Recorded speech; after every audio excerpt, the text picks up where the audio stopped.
And amidst widespread protests, Iraq's Prime Minister Adel Abdul Mahdi announced on Friday that he will submit his resignation to the parliament.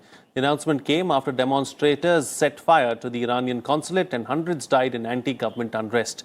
While his announcement has been welcomed by the protesters, they continue to reiterate their demands for a complete overhaul of the country's political system.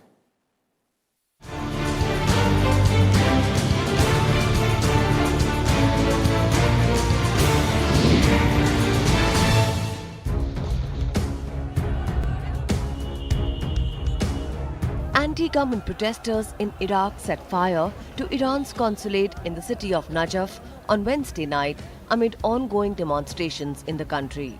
Reports said staff at the consulate were able to evacuate the building before the protesters broke in. The protests that have been going on for nearly 2 months have claimed more than 340 lives so far. Demonstrators are demanding an end to corruption, more jobs and better public facilities. Agitators also accuse the Iranian administration of intervening in the country's internal matters and seek a change in the government. This is the second attack on an Iranian consulate in the country this month. 3 weeks ago, the consulate's office in the city of Karbala was attacked. This blood, this is Iraqi blood.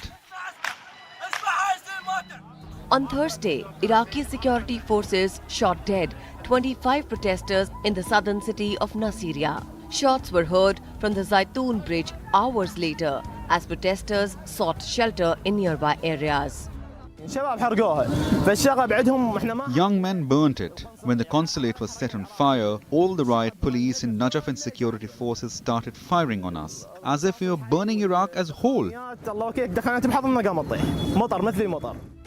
The protests started in Baghdad on 1st October and have spread through southern cities. They are the most complex challenge facing the Shiite-dominated ruling class that has controlled state institutions since the 2003 US-led invasion that toppled long-time Sunni ruler Saddam Hussein. We didn't burn any office, nor block any road, but we have been protesting for 30 days. But the government has not responded, as if we were not human beings.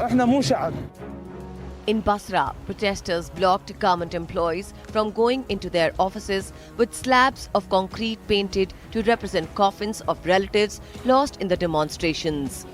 Most political parties in Iraq's parliament have connections with Iran. Promises of reform from Prime Minister Adel Abdul Mahdi, who assumed office more than a year ago, have not been fulfilled. Bureau Report, RSTV. And now a look at some other news.